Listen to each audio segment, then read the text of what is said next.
ನಮಸ್ತೆ dear friends, welcome back to our education channel. ಇವತ್ತಿನ ಈ ವಿಡಿಯೋದಲ್ಲಿ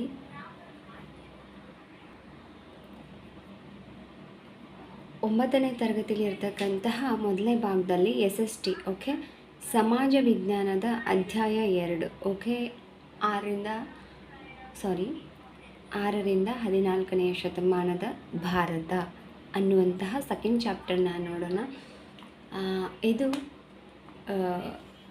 ವಿದ್ಯಾರ್ಥಿಗಳಾಗಿರ್ಬೋದು, ಅವ್ರಿಗೂ ಯೂಸ್ ಆಗುತ್ತೆ. ಅದರ ಜೊತೆಗೆ ಕಾಂಪಿಟೇಟಿವ್ ಎಕ್ಸಾಮ್ಸ್ಗೆ, ಈಗ ನಮಗೆ TET ಇರ್ಬೋದು, GPT ಇರ್ಬೋದು, HSTR ಇರ್ಬೋದು, ಹಾಗೆ ಬೇರೆ ಎಲ್ಲ ಅಫಿಷಿಯಲ್ ವರ್ಕ್ ಎಕ್ಸಾಮ್ಸ್ಗಳಿಗೂ ಕೂಡ ಇದು ಹಿಸ್ಟ್ರಿ ರಿಲೇಟೆಡ್ ಇಂಪಾರ್ಟೆಂಟ್ ನೋಟ್ಸ್ ಆಗಿರುತ್ತೆ.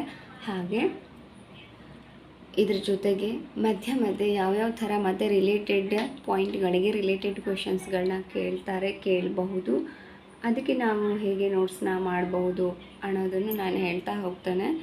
ವಿಡಿಯೋನ ಎಲ್ಲೂ ಸ್ಕಿಪ್ ಮಾಡದೆ ಪರಿಪೂರ್ಣವಾಗಿ ನೋಡಿ. ನಮ್ಮ ಚಾನಲ್ನ ಯಾರು ಮೊದಲೇ ಬಾರಿಗೆ ಭೇಟಿ ಕೊಟ್ಟಿದ್ರೆ ಚಾನಲ್ನ ಸಬ್ಸ್ಕ್ರೈಬ್ ಮಾಡ್ಕೊಳ್ಳಿ. ಆಲ್ ಅನ್ನೋ ನೋಟಿಫಿಕೇಷನ್ ಸೆಲೆಕ್ಟ್ ಮಾಡಿಕೊಂಡ್ರೆ ನಾವು ಅಪ್ಲೋಡ್ ಮಾಡೋ ಪ್ರತಿ ವಿಡಿಯೋಗಳು ನಿಮಗೆ ನೋಟ್ಸ್ಗಳು ಮಿಸ್ ಆಗಲ್ಲ ಅಂತ ಹೇಳ್ತಾ. ಆ್ಯಂಡ್ ವಿಡಿಯೋ ನಿಮಗೆ ಇಷ್ಟ ಆಗಿದ್ರೆ ವಿಡಿಯೋಗೆ ಒಂದು ಲೈಕ್ ಮಾಡಿ. After that watching this video, share this video with your friends. Okay, and let's begin. ವಿಡಿಯೋನ ಪರಿಪೂರ್ಣವಾಗಿ ನೋಡಿ, ಡೋಂಟ್ ಸ್ಕಿಪ್ ಎನಿವೇರ್. ಓಕೆ, ಇಲ್ಲಿ 6ರಿಂದ 14ನೇ ಶತಮಾನದಲ್ಲಿ ಭಾರತ ಯಾರ್ಯಾರು ಆಳಿ ಹೋದರು, ಭಾರತವನ್ನು ಏನೇನೆಲ್ಲ ಕೊಡುಗೆಗಳನ್ನ ಕೊಟ್ಟಿದ್ರು ಅಂತ ಹಂತವಾಗಿ ಇದರಲ್ಲಿ ಎಷ್ಟು ಪಾಯಿಂಟ್ಸ್ಗಳನ್ನ ಕೊಟ್ಟಿದ್ದಾರೆ, ಅದರಲ್ಲಿ ಯಾವುದು ಇಂಪಾರ್ಟೆಂಟ್ ಅಂತ ನೋಡ್ಕೋತಾ ಹೋಗೋಣ. ಓಕೆ, ನೀವೀಗ 6th ಸ್ಟ್ಯಾಂಡರ್ಡಿಂದ ಅಪ್ ಟು ಡಿಗ್ರಿವರೆಗೂ HSTRಗೆ ನೀವು ಸ್ಟಡಿ ಮಾಡ್ತಿರ್ಬೇಕಾದ್ರೆ ಡಿಗ್ರಿವರೆಗೂ ನೀವು ಓದಬೇಕಾಗ್ತದೆ ಎಲ್ಲನೂ ಅಲ್ವಾ. So let's begin. ನೋಡಿ, 6ರಿಂದ 14ನೇ ಶತಮಾನದ ಅವಧಿಯಲ್ಲಿ ಭಾರತದಲ್ಲಿ ಕೆಲವು ಮನೆತನಗಳು ಆಳ್ವಿಕೆಯನ್ನು ನಡೆಸಿದವು. Isn't it? ಎಸ್, 6ರಿಂದ 14ನೇ ಶತಮಾನದವರೆಗೂ ಇಲ್ಲಿ ಕೆಲವೊಂದಿಷ್ಟು ಮನೆತನಗಳ ಭಾರತವನ್ನು ಆಳ್ವಿಕೆ ಮಾಡಿದವು. ಅದರಲ್ಲಿ ವರ್ಧನ ವಂಶದ ನಂತರ ರಜಪೂತರು ಬರ್ತಾರೆ, ಹಾಗೂ ಕಾರ್ಕೋಟ ಮನೆತನಗಳು ಕೂಡ ಉತ್ತರ ಭಾರತದಲ್ಲಿ ಆಳ್ವಿಕೆಯನ್ನು ನಡೆಸ್ತಾವೆ. ಓಕೆ, ನಂತರದಲ್ಲಿ ಗಜ್ನಿ, ಗೋರಿ ಮತ್ತು ಬರ್ತಾರೆ, ದೆಹಲಿ ಸುಲ್ತಾನರುಗಳ ಆಳ್ವಿಕೆ ಬರ್ತದೆ. ಓಕೆ, ಸೊ ನೋಡಿ, ಈ ಹಿಂದೆ ಕ್ವಶನ್ ಆಗಿದೆ, ರಾಷ್ಟ್ರಕೂಟರ ನಂತರ ಬಂದವರು ಯಾರು, ಅಥವಾ ಶಾತವಾಹನರ ನಂತರ ಈ ಕೆಳಗಿನವರುಗಳಲ್ಲಿ ಯಾರು ಆಡಳಿತವನ್ನು ನಡೆಸಿದರು, ಅಥವಾ ಆಡಳಿತ ನಡೆಸಿದ ಮನೆತನ, ಈ ಥರ ಎಲ್ಲ ಕ್ವಶನ್ ಕೇಳ್ತಿರ್ತಾರೆ. ಹಾಗಾಗಿ ಗೊತ್ತಿರಲಿ, ವರ್ಧನ ವಂಶದ ನಂತರ ರಜಪೂತ ಮತ್ತು ಕಾರ್ಕೋಟ. ಓಕೆ, ರಜಪೂತ ಮತ್ತು ಕಾರ್ಕೋಟ ಮನೆತನಗಳು ಉತ್ತರ ಭಾರತ, ದಕ್ಷಿಣ ಭಾರತ ಓವರಾಗೆಲ್ಲ ಓಕೆ ಉತ್ತರ ಭಾರತವನ್ನು ಆಳ್ವಿಕೆ ಮಾಡ್ತಾರೆ. ಅದಾದ ನಂತರ ರಜಪೂತರು, ಕಾರ್ಕೋಟ ವಂಶದ ನಂತರ ಗೋರಿ ಮಹಮ್ಮದ, ಗಜ್ನಿ ಮಹಮ್ಮದ ಇವರೆಲ್ಲ ಭಾರತದ ಮೇಲೆ ದಾಳಿಗೆ ಬರ್ತಾರೆ. ಓಕೆ, ಅವ್ರುಗಳು ಬಂದು ಹೋದ್ಮೇಲೆ ದೆಹಲಿ ಸುಲ್ತಾನರುಗಳು ಬರ್ತಾರೆ. ಓಕೆ, ಸೊ ದೆಹಲಿ ಸುಲ್ತಾನರು ಅಂತ ಬಂದಾಗ ನಿಮಗೆ ಗೊತ್ತಿರುತ್ತೆ ಅಲ್ವಾ, ದೆಹಲಿ ಸುಲ್ತಾನರುಗಳ ಬಗ್ಗೆನೇ ಸಪ್ರೇಟ್ ವಿಡಿಯೋಸ್ಗಳು ಸಾಕಷ್ಟು ಸಿಗುತ್ತದೆ ನಿಮಗೆ ಈಗ. ಓಕೆ, ಎಲ್ಲ ನೋಟ್ಸ್ಗಳು. ನೆಕ್ಸ್ಟ್ ನೋಡಿ, ರಜಪೂತರು 6ರಿಂದ 12ನೇ ಶತಮಾನದವರೆಗೂ ಇವರು ಆಳ್ವಿಕೆಯನ್ನು ಮಾಡ್ತಾರೆ. ರಜಪೂತರು 6ರಿಂದ 12ನೇ ಶತಮಾನದವರೆಗೂ ಇವ್ರು ಏನು ಮಾಡ್ತಾರೆ, ಆಳ್ವಿಕೆಯನ್ನು ಮಾಡ್ತಾರೆ. ಓಕೆ,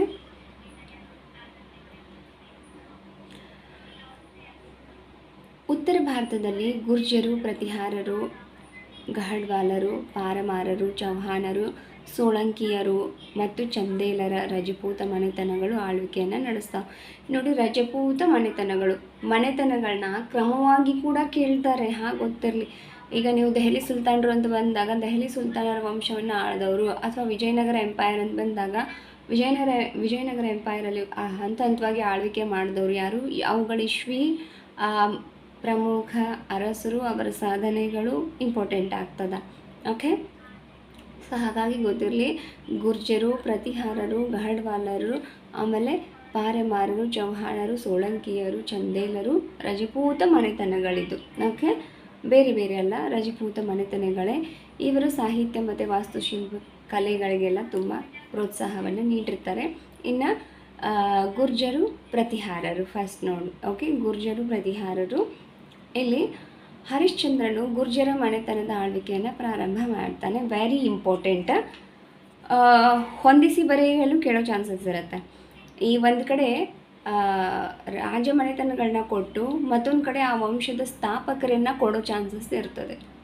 ಓಕೆ, ಸೊ ಹಾಗಾಗಿ ಗುರ್ಜರ ಪ್ರತಿಹಾರರು ಅಂತ ಬಂದಾಗ ಹರಿಶ್ಚಂದ್ರ ಗುರ್ಜರ ಮನೆತನದ ಆಳ್ವಿಕೆಯನ್ನು ಪ್ರಾರಂಭ ಮಾಡಿದಂಥವನು ಗೊತ್ತಿರಲಿ.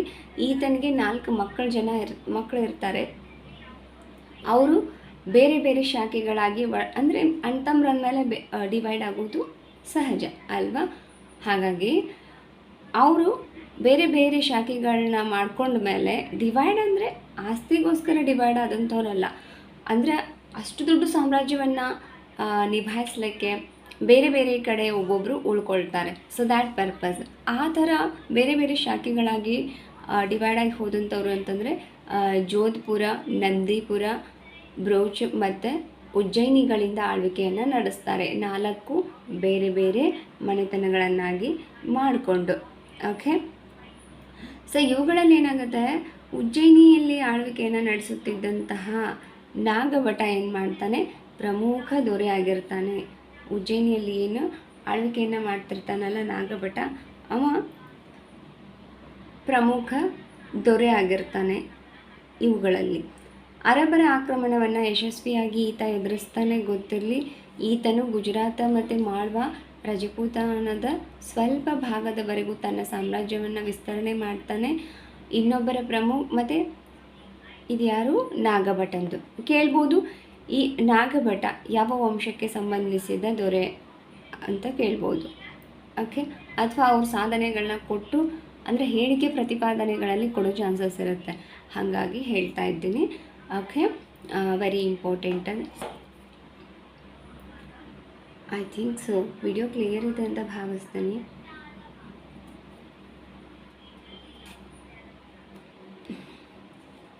ಸೊ ನೆಕ್ಸ್ಟ್ ನೋಡಿ, ಇನ್ನೊಬ್ಬ ಪ್ರಮುಖ ದೊರೆ ಅಂತಂದರೆ ಮಿಹಿರ್ ಭೋಜ ಅಂತ ಬರ್ತಾನೆ. ಇವನು ಪಾಲರ ನಾರಾಯಣ ಪಾಲನನ್ನು ಸೋಲಿಸ್ತಾನೆ. ಪಾಲರ ಅರಸರಲ್ಲಿ ನಾರಾಯಣ ಪಾಲನನ್ನು ಮಿಹಿರ್ ಭೋಜ ಸೋಲಿಸಿ ಸಾಮ್ರಾಜ್ಯವನ್ನು ವಿಸ್ತಾರ ಮಾಡ್ತಾನೆ. ಅರಬ್ ಪ್ರವಾಸಿಗನಾದಂತಹ ಸುಲೈಮಾನ್ ಮತ್ತು ಅಲ್ ಮಸೂದ್ ಈತನ ಆಸ್ಥಾನಕ್ಕೆ ಭೇಟಿಯನ್ನು ನೀಡಿರ್ತಾರೆ. ಆಮೇಲೆ ಪ್ರತಿಹಾರರ ಮನೆತನದ ಮಹೇಂದ್ರ ಪಾಲ ಹಾಗೂ ಮೊದಲನೆಯ ಮಹಿಪಾಲ ನಂತರ ಈ ಮನೆತನದ ಅವರು ಆದಮೇಲೆ ಈ ಮನೆತನ ಅದು ಏನಾಗುತ್ತೆ, ಪತನವನ್ನು ಹೊಂದೋಕೆ ಶುರುವಾಗುತ್ತೆ. ನೋಡಿ, ಇಲ್ಲಿ ಇಂಪಾರ್ಟೆಂಟ್ ಪಾಯಿಂಟ್ ಅಂದರೆ ಅರಬ್ ಪ್ರವಾಸಿ ಯಾರು, ಸುಲೈಮಾನ್ ಮತ್ತು ಅಲ್ ಮಸೂದ್ ಅಂತ. ಇವರಿಬ್ಬರು ಅಲ್ ಮಸೂದ ಸುಲೈಮಾನ ಅರಬ್ ದೇಶದ ಪ್ರವಾಸಿಗರು ಕೇಳ್ತಿರ್ತಾರೆ. ಒಂದು ಕಡೆ ಪ್ರವಾಸಿಗರನ್ನ ಕೊಟ್ಟು ಅವ್ರು ಭೇಟಿ ನೀಡಿದ ಅರಸರನ್ನಾದರೂ ಕೊಡ್ಬೋದು, ಮತ್ತೊಂದು ಕಡೆ ಅಥವಾ ರಾಜ ಮನೆತನಗಳನ್ನ ಕೂಡ ಕೇಳ್ಬೋದು ಹೊಂದಿಸಿ ಬರೆಯರೆಯಲ್ಲಿ. ಈತ ಯಾರ ಆಸ್ಥಾನಕ್ಕೆ ಭೇಟಿ ಕೊಟ್ಟಿರ್ತಾನೆ, ಮಿಹಿರ್ ಭೋಜನ ಆಸ್ಥಾನಕ್ಕೆ. ಓಕೆ, ಪ್ರತಿಹಾರರ ಮನೆತನ ಮಹೇಂದ್ರ ಪಾಲ ಮತ್ತು ಮೊದಲನೆಯ ಮಹಿಪಾಲ ಇವರ ನಂತರ ಈ ಮನೆತನ ಗುರ್ಜರು ಪ್ರತಿಹಾರರ ಮನೆತನ ಪತನವನ್ನು ಹೊಂದುತ್ತೆ. ಓಕೆ, ಇದಿಷ್ಟು ವೆರಿ ಇಂಪಾರ್ಟೆಂಟ್ ಪಾಯಿಂಟ್. ಆ ಮನೆತನದ ಕೊನೆಯ ದೊರೆ ಯಾರು, ಪ್ರಸಿದ್ಧ ದೊರೆ ಯಾರು, ಅಥವಾ ಸ್ಥಾಪಕ ಯಾರು, ಇಲ್ಲಿ ಆಮೇಲೆ ಸಾಧನೆಗಳು ಇಂಪಾರ್ಟೆಂಟ್. ಓಕೆ, ಇದರಲ್ಲಿ ವೆರಿ ಇಂಪಾರ್ಟೆಂಟ್. ಹರಿಶ್ಚಂದ್ರ ಗುರ್ಜರ ಮನೆತನದ ಆಳ್ವಿಕೆಯನ್ನು ಪ್ರಾರಂಭಿಸಿದವನು ಅಥವಾ ಮೊದಲ ದೊರೆ ಅಂತಂದರು ನೀವು. ಓಕೆ, ಸೊ ನೆಕ್ಸ್ಟ್ ಅವನಿಗೆ 4 ಜನ ಮಕ್ಕಳಿರ್ತಾರೆ. ಬೇರೆ ಬೇರೆ ಶಾಖೆಗಳಾಗಿ ಆಡಳಿತಕ್ಕೋಸ್ಕರ ಆ 4 ಶಾಖೆಗಳು ಯಾವುದಾಗುತ್ತೆ, ಜೋಧ್ಪುರ, ನಂದಿಪುರ, ಬ್ರೋಚ್ ಮತ್ತು ಉಜ್ಜಯಿನಿಗಳಿಂದ ಆಳ್ವಿಕೆಯನ್ನು ಮಾಡ್ತಾರೆ. ಅಂದರೆ ಈಗ ನಾವು ಹೇಗೆ ರೆವಿನ್ಯೂ ಡಿಪಾರ್ಟ್ಮೆಂಟ್ಸ್ ಅಂತ ನಾವು 4 ಮಾಡ್ತಾರಲ್ವ, ಕರ್ನಾಟಕದಲ್ಲಿ ಆಡಳಿತ ವ್ಯವಸ್ಥೆ ಚೆನ್ನಾಗಿ ನಡಿಬೇಕು ಅಂತ ರೆವಿನ್ಯೂ ಡಿಪಾರ್ಟ್ಮೆಂಟ್ಗಳು ಯಾವ್ಯಾವುದು ನಿಮಗೆ ಗೊತ್ತಿದೆ, 4 ಕರ್ನಾಟಕದಲ್ಲಿ. ಓಕೆ, ಅದೇ ಥರ ಇವರು ಆಡಳಿತ ವ್ಯವಸ್ಥೆಗೋಸ್ಕರ 4 ಶಾಖೆಗಳನ್ನಾಗಿ ಡಿವೈಡ್ ಮಾಡ್ತಾರೆ. ಸೊ ಆ 4 ಶಾಖೆಗಳು ಗೊತ್ತಿರಲಿ.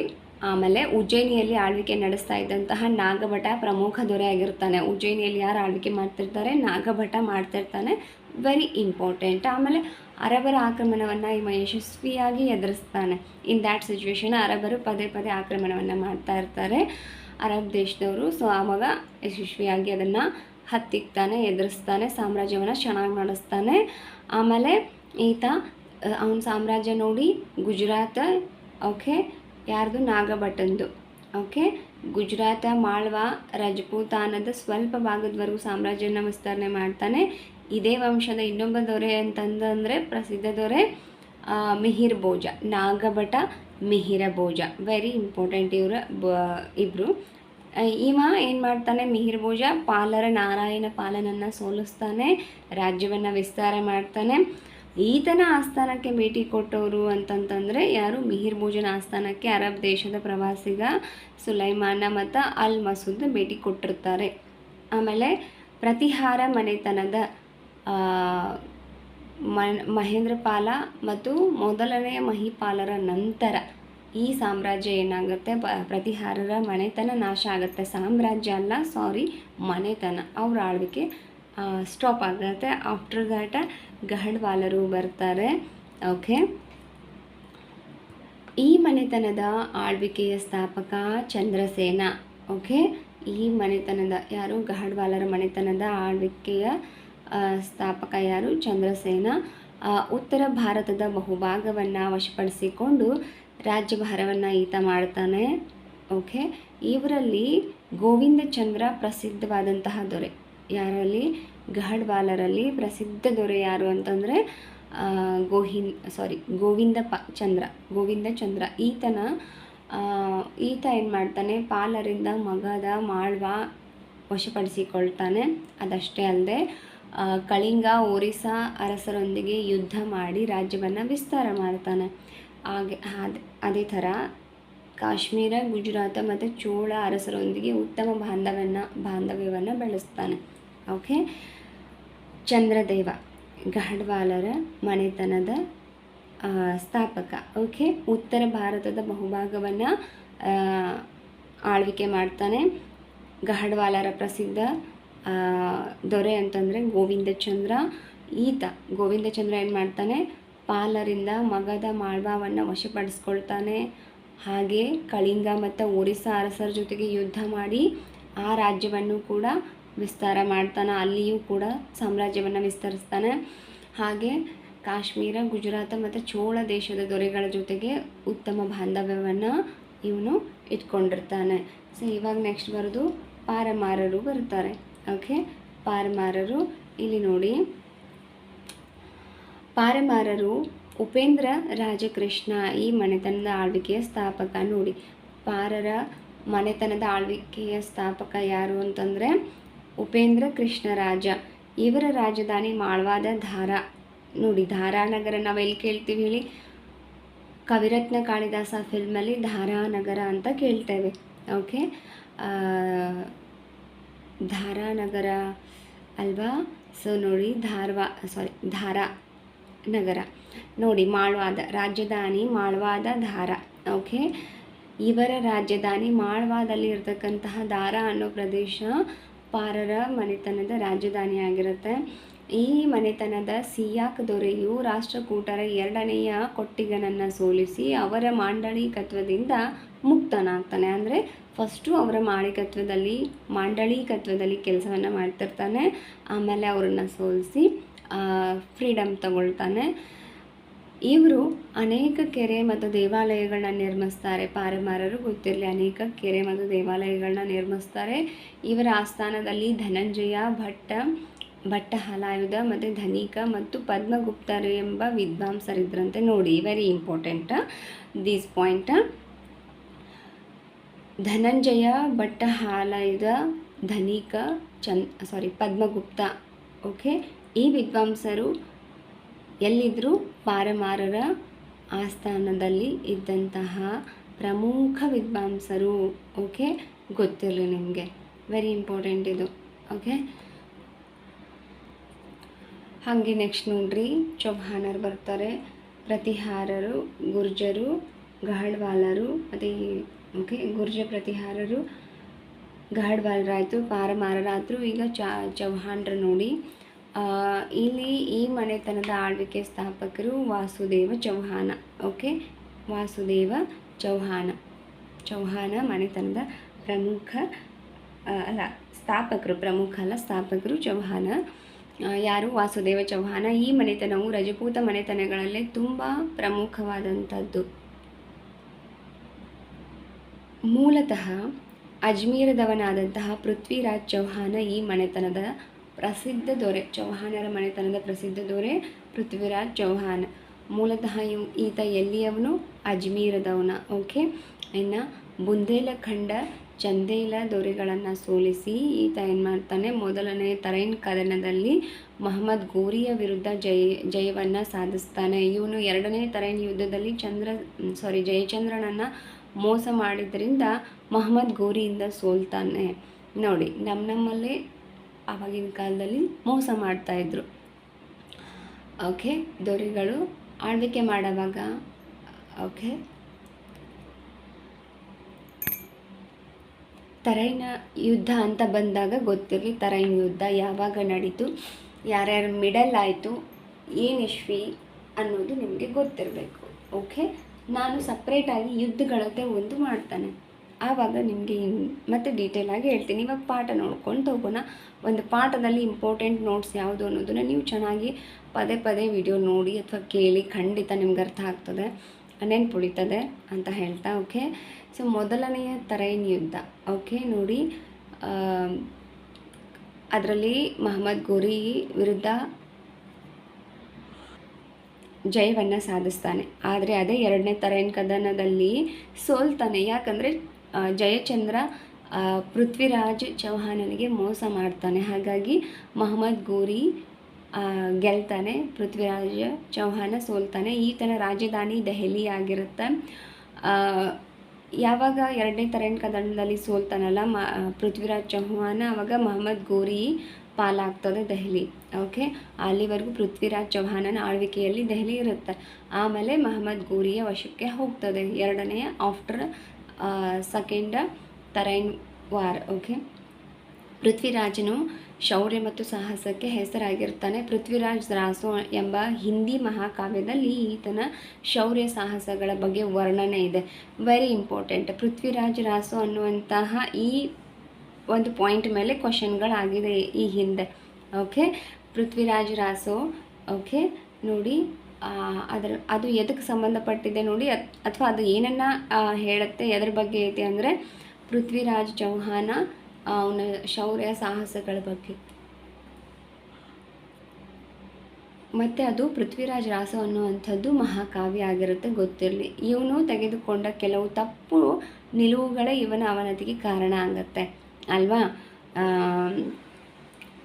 ಕೆಲವೊಂದು ಸಲ ನಾವು ತಗೊಳ್ಳೋ ಡಿಸಿಷನ್ಸ್ ಎಲ್ಲ ಕರೆಕ್ಟಾಗಿ ಇರ್ತದೆ ಅಂತ ಹೇಳೋಕ್ಕಾಗಲ್ಲ. ಆಫ್ಕೋರ್ಸ್ ಎಲ್ಲದಕ್ಕೂ ಒಂದು ಕೊನೆ ಅನ್ನೋದು ಆಗಬೇಕಲ್ಲ. ಸೊ ದ್ಯಾಟ್ ಅದೇನಾಗುತ್ತೆ, ಯಾವಾಗಲೂ ಸರಿಯಾಗಿ ಡಿಸಿಷನ್ ತಗೊಳ್ತಾ ಇರೋರು ಸಮ್ಟೈಮ್ಸ್, ಯಾಕಂದರೆ ಅಲ್ಲಿಗೆ ಅದು ಕೊನೆ ಆಗಬೇಕಿರ್ತದಲ್ವ, ತಪ್ಪು ನಿರ್ಧಾರಗಳನ್ನ ತಗೊಳ್ತಾನೆ. ಅದರಿಂದ ಅವನು ಬೇಗ ಅವನತಿಯನ್ನು ಹೊಂದುತ್ತಾನೆ. ಓಕೆ, ಇನ್ನು ನೆಕ್ಸ್ಟ್ ಬರೋದು ಯಾರು? ಸೋಳಂಕಿಯರು ಬರ್ತಾರೆ. ಸೋಳಂಕಿ ಮನೆತನದ ಆಳ್ವಿಕೆಯ ಸ್ಥಾಪಕ, ಮೊದಲನೆಯ ಮೂಲ ರಾಜ. ನೋಡಿ, ಹೆಸರು ಎಷ್ಟು ಚಂದ ಉಂಟು, ಮೂಲ ರಾಜ.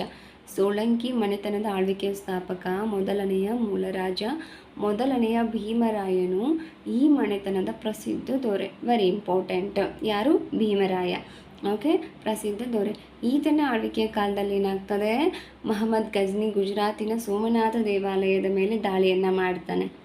ಮಹಮ್ಮದ್ ಗಜ್ನಿ ಸೋಮನಾಥ ದೇವಾಲಯದ ಮೇಲೆ ದಾಳಿಯನ್ನು ಮಾಡಿದಾಗ ಆ ಪ್ರದೇಶವನ್ನು ಯಾರು ಆಳ್ವಿಕೆ ಮಾಡ್ತಾಯಿದ್ರು ಅಂತ ಕೂಡ ಕೇಳ್ಬೋದು. ಯಾರು? ಸೋಳಂಕಿಯರ ದೊರೆಯಾದಂತಹ ಭೀಮರಾಯ ಆಳ್ವಿಕೆಯನ್ನು ಮಾಡ್ತಾ ಇರ್ತಾನೆ. ಓಕೆ, ಗಜ್ನಿ ದಾಳಿ ತಡೆಯುವಲ್ಲಿ ಭೀಮರಾಯ ವಿಫಲನಾಗ್ತಾನೆ, ಸೋಲ್ತಾನೆ. ಗಜ್ನಿ ಮಹಮ್ಮದ್ ಅವಾಗ ಗೆಲ್ತಾನೆ. ಅಧಿಕಾರವನ್ನು ತನ್ನ ಪುತ್ರ ಕರ್ಣದೇವನಿಗೆ ನೀಡ್ತಾನೆ. ಆವಾಗ ತಾನು ಗಜ್ನಿ ಮಹಮ್ಮದನ್ನು ಸೋಲ್ಸೋಕೆ ಆಗದೆ ಇದ್ದಿದ್ದರಿಂದ ಆವಾಗ ಅಧಿಕಾರವನ್ನು ಬಿಟ್ಕೊಟ್ಟು ಅವನ ಮಗ ಕರ್ಣದೇವನಿಗೆ ಕೊಡ್ತಾನೆ ಭೀಮರಾಯ. ಈ ಮನೆತನದ ಆಳ್ವಿಕೆಯಲ್ಲಿ ಖ್ಯಾತ ಜೈನ ಪಂಡಿತನಾದಂತಹ ಹೇಮಚಂದ್ರ ದೇಸಿನಾಮ ಮಾಲಾ ಎಂಬ ಖ್ಯಾತ ನಿಘಂಟನ್ನು ಪ್ರಾಕೃತ ಭಾಷೆಯಲ್ಲಿ ರಚಿಸಿದನು. ನೋಡಿ, very important this point. Note this point. Okay, ನೋಡಿ, ಸೋಳಂಕಿಯರ ಆಸ್ಥಾನದಲ್ಲಿ ಇದ್ದಂತಹ ಜೈನ ಪಂಡಿತ, ಅದು ನೋಡಿ ಜೈನ ಪಂಡಿತ ಹೇಮಚಂದ್ರ, ಆತನ ಹೆಸರು ದೇಸಿನಾಮ ಮಾಲಾ ಅನ್ನುವಂತಹ ಖ್ಯಾತ ನಿಘಂಟನ್ನು ಬರೆದಿದ್ದಾನೆ. ಅದು ಯಾವ ಭಾಷೆನಲ್ಲಿದೆ? ಪ್ರಾಕೃತ ಭಾಷೆನಲ್ಲಿದೆ. ಇದ್ರ ಮೇಲೂ ಪ್ರಶ್ನೆಗಳಾಗಿದೆ. ಯಾವ ನಿಘಂಟು, ಯಾವ ಕಾವ್ಯ ಇರ್ಬೋದು, ಪ್ರತಿಯೊಂದು ಗ್ರಂಥಗಳು ಯಾವ ಭಾಷೆನಲ್ಲಿದೆ ಅಂತ, ಅದು ವೆರಿ ಇಂಪಾರ್ಟೆಂಟ್ ಆಗ್ತದೆ. ಪ್ರಾಕೃತ ಭಾಷೆನಲ್ಲಿದೆ. ಓಕೆ, ಇನ್ನು ರಚನೆ ಮಾಡಿದ್ಯಾರು? ಹೇಮಚಂದ್ರ, ಜೈನ ಪಂಡಿತ. ಓಕೆ, ಇನ್ನು ನಂತರ ನೋಡಿ, ಎರಡನೆಯ ಮೂಲರಾಜನು ಮಹಮ್ಮದ್ ಗೋರಿಯನ್ನು ಮೌಂಟ್ ಅಬು ಸಮೀಪ ಸೋಲಿಸ್ತಾನೆ. ನೋಡಿ, ಮಹಮ್ಮದ್ ಗೋರಿ ಕಂಟಿನ್ಯೂ ಜಯಿಸ್ತಾನ? ಇಲ್ಲ, ಮಹಮ್ಮದ್ ಗೋರಿ ಸೋಲ್ತಾನೆ. ಎಲ್ಲಿ? ಮೌಂಟ್ ಅಬು ಸಮೀಪ ಸೋಲ್ತಾನೆ. ಯಾರಿಂದ? ಎರಡನೆಯ ಮೂಲರಾಜನಿಂದ ಸೋಲ್ತಾನೆ. ನಂತರ ಅಲ್ಲಾವುದ್ದೀನ ಖಿಲ್ಜಿಯ ದಂಡನಾಯಕನಾದಂತಹ ಉಲುಗ್ ಖಾನ್ ಬರ್ತಾನೆ. ಮತ್ತು ಇನ್ನೊಬ್ರು ಯಾರು? ನುಸ್ರತ್ ಖಾನ್ರು ಕರ್ಣದೇವನನ್ನು ಸೋಲಿಸಿ ಆ ಪ್ರಾಂತ್ಯವನ್ನು ತಮ್ಮ ಸಾಮ್ರಾಜ್ಯದಲ್ಲಿ ವಿಲೀನಗೊಳಿಸ್ಕೊಳ್ತಾರೆ. ಓಕೆ, ಅಲ್ಲಾವುದ್ದೀನ್ ಖಿಲ್ಜಿಯ ದಂಡನಾಯಕರನ್ನ ಕೇಳ್ಬೋದು. ವೆರಿ ಇಂಪಾರ್ಟೆಂಟ ಪ್ರಶ್ನೆ ಆಗಿದೆ ಈಗಾಗಲೇ. ಉಲುಫ್ ಖಾನ ಮತ್ತು ನಸ್ರತ್ ಖಾನ್ ಅವರು ಅಲ್ಲಾವುದ್ದೀನ್ ಖಿಲ್ಜಿಯ ದಂಡನಾಯಕರಾಗಿರ್ತಾರೆ. ಓಕೆ, ಮುಂದೆ ಬರೋದು ಚಂದೇಲರು ಬರ್ತಾರೆ. ನೋಡಿ, ಚಂದೇಲರು ಬರ್ತಾರೆ. ಪಾರಮಾರರ ಪತನದ ನಂತರ ಚಂದೇಲರು ರಾಜ್ಯವನ್ನು ಸ್ಥಾಪನೆ ಮಾಡ್ತಾರೆ. ಈ ವಂಶದ ಆಳ್ವಿಕೆಯ ಸ್ಥಾಪಕ ನನ್ನುಕ್. ಎಷ್ಟು ಚಂದ ಇದೆ ಅಲ್ವಾ ಹೆಸರು? ಬಟ್ ಈ ಹೆಸರಿನ ಅರ್ಥ ಏನು ಅಂತ ನನಗೆ ಗೊತ್ತಾಗಲಿಲ್ಲ. ತಿಳ್ಕೊಳ್ಳೋ ಪ್ರಯತ್ನ ಮಾಡ್ತಾನೆ. ಓಕೆ, ನನ್ನೂಕ್ ಯಾರಿದು? ಚಂದೇಲರ ಆಳ್ವಿಕೆಯ ಸ್ಥಾಪಕ. ಓಕೆ, ಪಾರಮಾರರ ನಂತರ ಬಂದದ್ದು ಚಂದೇಲರು. ನೋಡ್ರಿ, ಇವರು ಪ್ರತಿಹಾರರ ಮಾಂಡಲಿಕರಾಗಿ ಆಳ್ವಿಕೆಯನ್ನು ಮಾಡ್ತಾ ಇರ್ತಾರೆ. ಓಕೆ, ಆಮೇಲೆ ಡಂಗ ಈ ವಂಶದ ಪ್ರಸಿದ್ಧ ಅರಸ. ನೋಡಿ, ಡಂಗ, ಇದ್ರ ಮೇಲೂ ಕ್ವಶನ್ ಆಗಿದೆ. ಓಕೆ, ಡಂಗ ಚಂದೇಲರ ವಂಶದ ಪ್ರಸಿದ್ಧ ದೊರೆ. ಓಕೆ, ಪ್ರತಿಹಾರರಿಂದ ಸ್ವತಂತ್ರ ಘೋಷಿಸಿಕೊಂಡು ಇವರೇನು ಮಾಡ್ತಾರೆ? ಸಾಮ್ರಾಜ್ಯದ ಪೂರ್ವ ಭಾಗವನ್ನು ವಶಪಡಿಸ್ಕೊಳ್ತಾರೆ. ಆಮೇಲೆ ಪಾಲರನ್ನು ಮತ್ತು ಆಂಧ್ರರನ್ನು ಸೋಲಿಸಿ ಏನು ಮಾಡ್ತಾರೆ? ರಾಜ್ಯವನ್ನು ವಿಸ್ತರಿಸ್ತಾರೆ. ಮತ್ತು ಏನು ಮಾಡ್ತಾರೆ? ಹಿಂದೂಶಾಹಿ ರಾಜ ಜಯಪಾಲನಿಗೆ ಮುಸ್ಲಿಮರ ವಿರುದ್ಧ ಸೈನಿಕ ನೆರವನ್ನು ನೀಡ್ತಾರೆ. ಮಹಾರಾಜಾದಿರಾಜ ಎಂಬ ಬಿರುದು ಕೂಡ ಪಡಿತಾನೆ. ಯಾರಿಗಿತ್ತು ಕೇಳ್ಬೋದು? ಮಹಾರಾಜಾದಿರಾಜ ಬಿರುದು. Okay, very important. ಹಿಂದೂಶಾಹಿ ರಾಜ ಜಯಪಾಲನಿಗೆ ಮುಸ್ಲಿಮರ ವಿರುದ್ಧ ಸೈನಿಕ ನೆರವನ್ನು ನೀಡ್ತಾನೆ. ಮಹಾರಾಜಾದಿರಾಜ ಅನ್ನೋ ಬಿರುದನ್ನು ಪಡೆದಿರ್ತಾನೆ. ಈ ಮನೆತನದ ಅವಧಿಯಲ್ಲಿ ಭವಭೂತಿಯು ಸಂಸ್ಕೃತದಲ್ಲಿ ಮಾಲತಿ ಮಾಧವ, ಉತ್ತರ ರಾಮಚರಿತ ಮತ್ತು ಮಹಾವೀರ ಚರಿತ ಕಾವ್ಯಗಳನ್ನು ರಚಿಸ್ತಾನೆ. ಈ ಕಾವ್ಯಗಳನ್ನ ಓಕೆ ಭವಭೂತಿ ನೋಡಿ, ದಂಡಿ, ಭವಭೂತಿ ಇವರೆಲ್ಲ ಓಕೆ ನಾವು ಕವಿರತ್ನ ಕಾಳಿದಾಸ ಇದು ಫಿಲ್ಮಲ್ಲೂ ಕೂಡ ನೋಡ್ತೀವಿ ಹೆಸರುಗಳನ್ನ. ನೋಡಿ, ಅದರ ಬಗ್ಗೆ ಓಕೆ ಈಗ ಧಾರಾ ನಗರವನ್ನು ಕೂಡ ನಾವು ನೋಡಿದ್ವಿ. ಓಕೆ, ಇಲ್ಲಿ ಮಾಲತಿ ಮಾಧವ, ಉತ್ತರ ರಾಮಚರಿತ, ಮಹಾವೀರ ಚರಿತ. ಓಕೆ, ಈ ಮೂರು ಮಹಾಕಾವ್ಯಗಳು ನೋಡಿ ಎಷ್ಟು ಇಂಪಾರ್ಟೆಂಟು. ಬರೆದವ್ರು ಯಾರು? ಭವಭೂತಿ, ಚಂದೇಲರ ಆಸ್ಥಾನದಲ್ಲಿ ಇದ್ದಂತಹ ವಿದ್ವಾಂಸರು ಇವರು. ಓಕೆ, ಡಂಗ ದೊರೆಯು ಸ್ವತಃ ವಿದ್ವಾಂಸ ಆಗಿದ್ದರು. ಹಲವಾರು ವಿದ್ವಾಂಸರಿಗೆ ಆಶ್ರಯವನ್ನು ನೀಡಿದ್ರು. ಈ ರಾಜ್ಯವನ್ನು ಖಿಲ್ಜಿ ಸುಲ್ತಾನರು ಗೆದ್ದುಕೊಳ್ತಾರೆ. ಇವರ ನಂತರ ಖಿಲ್ಜಿ ಸುಲ್ತಾನರ ಆಳ್ವಿಕೆಯನ್ನು ಮಾಡ್ತಾರೆ. ರಜಪೂತ ಅರಸರಲ್ಲಿ ಪರಸ್ಪರ ದ್ವೇಷ, ಐಕ್ಯತೆ ಕೊರತೆಯಿಂದಾಗಿ ಇವರ ಆಳ್ವಿಕೆ ಅಂತ್ಯಗೊಳ್ಳುತ್ತದೆ. ನೋಡ್ರಿ, ಎಲ್ಲರೂ ಅಷ್ಟೇ, ಎಲ್ಲಿವರೆಗೂ ಒಗ್ಗಟ್ಟಿರ್ತದೋ ಅಲ್ಲಿವರೆಗೂ ಅವ್ರಿಗೆ ಯಾರು ಮೂರನೇವರು ತೊಂದರೆ ಕೊಡಲಿಕ್ಕಾಗಲ್ಲ. ಯಾವಾಗ ತಮ್ಮಲ್ಲೇ ಬಿರುಕು ಶುರುವಾಗ್ತದೋ ಆವಾಗ ಖಂಡಿತ ಆ ವಂಶ ಅವನತಿಯನ್ನು ಹೊಂದುತ್ತದೆ ಅಲ್ವಾ? ಸೊ ಇಲ್ಲಿ ಕೂಡ ಹಾಗೆ ಆಗಿದ್ದು. ಓಕೆ, ಇಲ್ಲಿ ನೋಡಿ ಗುರ್ಜರ ಪ್ರತಿಹಾರರು ಆಯಿತು, ಗಹಡವಾಲರು ನೋಡಿದ್ರಿ, ಪಾರಮಾರರು ನೋಡಿದ್ರಿ, ಮತ್ತು ಚೌಹಾಣರು ನೋಡಿದ್ರಿ, ಸೋಳಂಕಿಯರು ನೋಡಿದ್ರಿ, ಚಂದೇಲರು ನೋಡಿದ್ರಿ. ಈ ವಂಶದ ಮೊದಲ ಸ್ಥಾಪಕ, ಪ್ರಸಿದ್ಧ ದೊರೆ. ಓಕೆ, ಯುದ್ಧಗಳು ಯಾರ್ಯಾರ ಮಧ್ಯೆ ಆಯಿತು, ಯಾವ ಯುದ್ಧ ಆಯಿತು, ಪ್ರಮುಖ ಕೃತಿಗಳು ಯಾವುದು, ನಿಘಂಟುಗಳು ಯಾವುದು, ಯಾವ ಭಾಷೆನಲ್ಲಿದೆ, ವೆರಿ ಇಂಪಾರ್ಟೆಂಟ್. ಇಲ್ಲಿಗೆ ರಜಪೂತ ಮನೆತನಗಳು ಯಾವ್ಯಾವುದು ಅನ್ನೋದನ್ನು ಸಂಪೂರ್ಣವಾಗಿ ನೋಡಿದ್ರಿ, ಇಂಪಾರ್ಟೆಂಟ್. ಇನ್ನು ರಜಪೂತರ ಕೊಡುಗೆಗಳೇನೇನಿದೆ, ಯಾವುದರಲ್ಲಿ ಕಲೆ ವಾಸ್ತುಶಿಲ್ಪದಲ್ಲಿ ಏನೇನು ಕೊಡುಗೆಗಳನ್ನ ಕೊಟ್ಟಿದ್ದಾರೆ. ಸೊ ಲಲಿತಾದಿತ್ಯ ಬರ್ತಾನೆ, ಓಕೆ, ಲಲಿತಾದಿತ್ಯ ಮುಕ್ತಾಪಿಂಡ ಬರ್ತಾನೆ. ಆಮೇಲೆ ಅಫ್ಘಾನರ ದಾಳಿಗಳು ಬರುತ್ತೆ, ದೆಹಲಿ ಸುಲ್ತಾನರುಗಳ ಬಗ್ಗೆ ಬರ್ತದೆ ಮುಂದಿನ ವಿಡಿಯೋದಲ್ಲಿ. ಓಕೆ, ವಿಡಿಯೋ ತುಂಬ ದೊಡ್ಡದಾಗುತ್ತೆ. ಇದರಲ್ಲಿ ನಿಮಗೆ ಏನಿಲ್ಲದರೂ ಒಂದು 50ರಿಂದ 60 ಪಾಯಿಂಟ್ಸ್ಗಳು ಸಿಕ್ಕಿದೆ ಅಂತ ನಾನು ಭಾವಿಸ್ತೀನಿ. ಈ ತರೈನ್ ಯುದ್ಧದ ಬಗ್ಗೆ ನೋಡ್ಕೊಳ್ಳಿ. ಅದೇ ಥರ ಈಗ ನೀವು ವಿದ್ವಾಂಸರು ಬಂದರು, ಓಕೆ, ಅದೇ ಥರ ಆ ವಿದ್ವಾಂಸರು ಅವರ ರಚಿಸಿದ ಕಾವ್ಯಗಳು ಯಾವ ಕೃತಿನಲ್ಲಿದೆ, ಯಾವ ಭಾಷೆನಲ್ಲಿದೆ, ಇದ್ರ ಜೊತೆಗೆ ಮತ್ತೆ ನೀವು ರಿಲೇಟೆಡ್ ಒಂದಿಷ್ಟು ಮಾಡ್ಕೊಳ್ಳಿ. ವೆರಿ ಇಂಪಾರ್ಟೆಂಟ್ ಆಗುತ್ತೆ. ಪ್ರತಿ ವಿಡಿಯೋದಲ್ಲೂ ಸ್ವಲ್ಪ ಸ್ವಲ್ಪ ಬಂದೇ ಬರ್ತಾ ಇರ್ತದೆ ನೋಟ್ಸ್ಗಳೆಲ್ಲ. ಓಕೆ, ಯಾವುದೂ ಮಿಸ್ ಆಗಲ್ಲ. ಓದ್ತಾ ಇರಿ, ನೋಡ್ತಾ ಇರಿ ಅಂತ ಹೇಳ್ತಾ ವಿಡಿಯೋನ ಇಲ್ಲಿವರೆಗೂ ನೋಡೋದಕ್ಕೆ ತುಂಬ ಧನ್ಯವಾದಗಳು. Thank you so much for watching this video until the end. Okay, ಮುಂದಿನ ವಿಡಿಯೋ ತುಂಬ ದೊಡ್ಡದಾಗುತ್ತೆ ಮತ್ತೆ ಮಾಡೋದಾದರೆ ಮುಂದಿಂದು. ಹಾಗಾಗಿ ಮುಂದಿನ ವಿಡಿಯೋದಲ್ಲಿ ರಜಪೂತರ ಕೊಡುಗೆಗಳೇನು, ಹಾಗೆ ಲಲಿತಾದಿತ್ಯ ಮುಕ್ತಾಪಿಂಡ ಬರ್ತಾನೆ, ಓಕೆ, ಮೌಂಟ್ ಅಬು ಬಸೀದಿ ಬರ್ತದೆ, ಮತ್ತು ಹಾಗೆ ಕಾಶ್ಮೀರದ ಕಾರ್ಕೋಟ್ರ ಬಗ್ಗೆ ಇನ್ನೊಂಚೂರು ತಿಳ್ಕೊಳ್ಳೋಣ. ಹಾಗೆ ಮತ್ತು ಅಫ್ಘಾನರ ಆಳ್ವಿಕೆ, ಹಾಗೆ ದೆಹಲಿ ಸುಲ್ತಾನರುಗಳ ಬಗ್ಗೆ ಮುಂದಿನ ವಿಡಿಯೋದಲ್ಲಿ ನೋಡೋಣ ಅಂತ ಹೇಳ್ತಾ, ಖಂಡಿತ ಈ ವಿಡಿಯೋ ನಿಮಗೆ ಯೂಸ್ಫುಲ್ ಆಗಿರುತ್ತೆ. ಕಾಂಪಿಟೇಟಿವ್ ಎಕ್ಸಾಮ್ಸ್ಗೆ ಸ್ಟೂಡೆಂಟ್ಸ್ ಆಗಿದ್ರು ನಿಮಗೂ ಯೂಸ್ ಆಗಿರುತ್ತೆ. ಓಕೆ, 9th ಸಿಲೆಬಸ್ ಇದು ಹಿಸ್ಟ್ರಿ. ಓಕೆ, ಸೊ ಸಿಗೋಣ ಮುಂದಿನ ವಿಡಿಯೋದಲ್ಲಿ ಹೆಚ್ಚಿನ ಮಾಹಿತಿಯೊಂದಿಗೆ. ಮತ್ತು ಅಲ್ಲಿವರೆಗೂ take care of yourself and study regularly. Thank you so much. ವಿಡಿಯೋನ ಮೊದಲೇ ಬಾರಿಗೆ ನೋಡ್ತಿದ್ದೆ ಚಾನಲ್ನ ಸಬ್ಸ್ಕ್ರೈಬ್ ಮಾಡ್ಕೊಳ್ಳಿ, ವಿಡಿಯೋಗೊಂದು ಲೈಕ್ ಮಾಡಿ. ಇಷ್ಟ ಆಗಿದ್ದರೆ ಈ ವಿಡಿಯೋ ಇನ್ನೂ ಇಷ್ಟ ಆಗಿದ್ರೆ ನಿಮ್ಮ ಫ್ರೆಂಡ್ಸ್ಗೆ ಶೇರ್ ಮಾಡಿ, ಅವ್ರಿಗೂ ಉಪಯೋಗ ಆಗಲಿ ಅಂತ ಹೇಳ್ತಾ. ಓಕೆ, ಸಿಗೋಣ ಮುಂದಿನ ವಿಡಿಯೋದಲ್ಲಿ. Thank you so much once again.